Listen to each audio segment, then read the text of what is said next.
Ciao guys, Wood here. So in this video I want to talk to you about Robo Recall on the Oculus Quest. I got to try it at PAX East because it was actually installed on my Oculus Quest that I was trying, even if it wasn't really supposed to be there.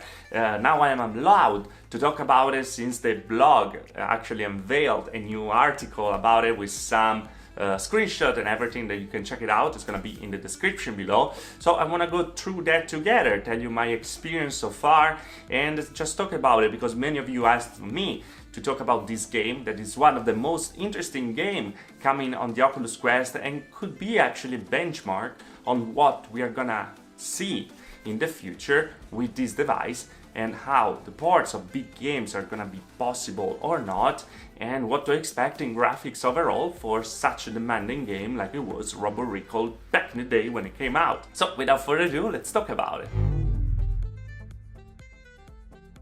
Okay, so first thing you're gonna notice right away when you boot up the game is this is not made by Epic Games anymore, but the porting was made by Drifter. Drifter is a dev team that actually worked on different games like Gunheart, that is very interesting shooter with really nice mechanics and like different guns and attachment and stuff like that on PC VR, and they also worked on a Ready Player One experience, Rise of the Counter, if I'm not wrong with the title, that is actually very similar to Gunheart but translated in the world of Ready Player One. That's free and you can play right away if you already have a VR headset. I highly recommend it. It's a fun experience. Now, this team is made of people that were actually working on the Gears of War saga, on the Halo saga, so it's a very interesting team, and they always work with the Epic engine, the Unreal Engine 5. So that's why they asked them directly to make this game. Now, I have to say that for my first impression, they actually made a great job. One of the most impressive things, by the way, is the game is exactly the same. So you have the same gaming experience for one to the other, and that was actually the goal of this game.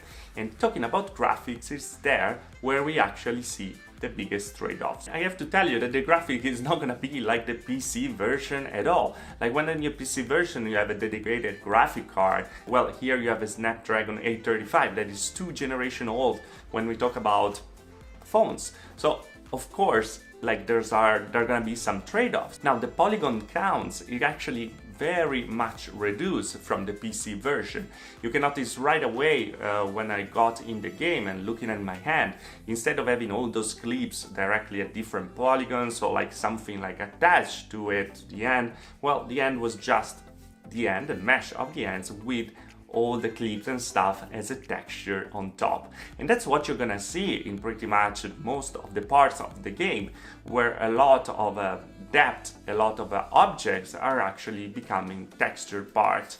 And is it something that is gonna destroy your immersion? No, actually not. You have the same visual at the end of the day, and if you focus on the game, they're gonna just disappear. And it's impressive, again, to see those kind of details on a mobile chipset anyway. I was going around your base at the beginning. You can take everything, throw everything away. You can see the different enemies, and I have to say the only thing that I noticed a little different, I was like, oh, here they really took a big trade-off, was in the ends of the enemy, where they're like really two meshed pixels together.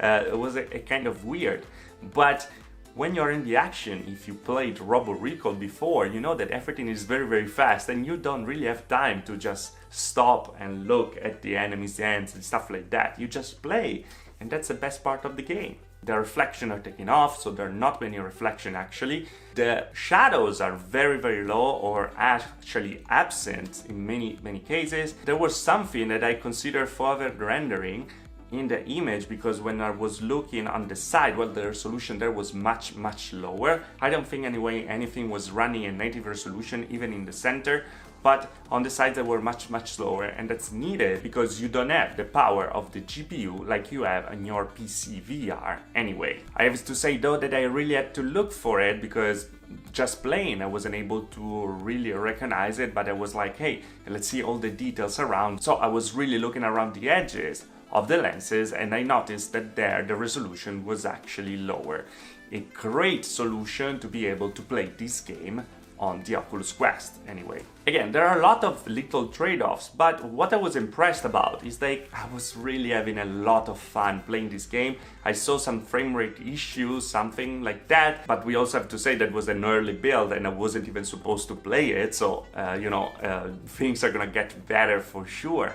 And yeah, I really enjoyed the game, and I think that at the end of the day, this is gonna be a benchmark for what the Oculus Quest is gonna be able to do, because yes, lowering the polygons, lowering a lot of details, you're gonna be able to have these big games also on a mobile chipset, because you have to remember that this is a mobile chipset. You can't really expect big graphics. It's like impossible. Your PC is gonna be always more powerful, but the fact that these games is gonna run on the all-in-one device, you're gonna be able to load it up and play without any problem, without booting up your PC and stuff like that. Well, to be honest, I will be more prone to use that on the Oculus Quest and on the Oculus Rift, even if I have better graphics in some cases. If you want to show a game to somebody, I will show that directly. It's a great opportunity to show VR and the potential of VR and the potential of the Quest. I'm really looking forward to that game because I think it's gonna be amazing for most of the people. Gonna be super enjoyable, because it was super enjoyable for me in that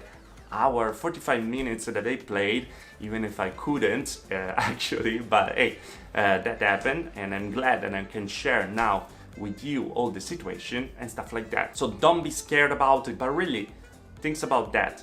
You're playing on an headset that doesn't need a PC, doesn't need a console of anything, and having a graphic like that, having something that runs like that, a game that is like deep and a very good game like that, will be just amazing for the platform that Oculus is creating with the Oculus Quest. I hope we're gonna see it soon. Spring is here, so come on Oculus, make it happen. But for now guys, as always, if you liked the video, like. If you didn't like the video, dislike. Subscribe to the channel for more about VR and tech, and I see you guys next video. Thanks for watching,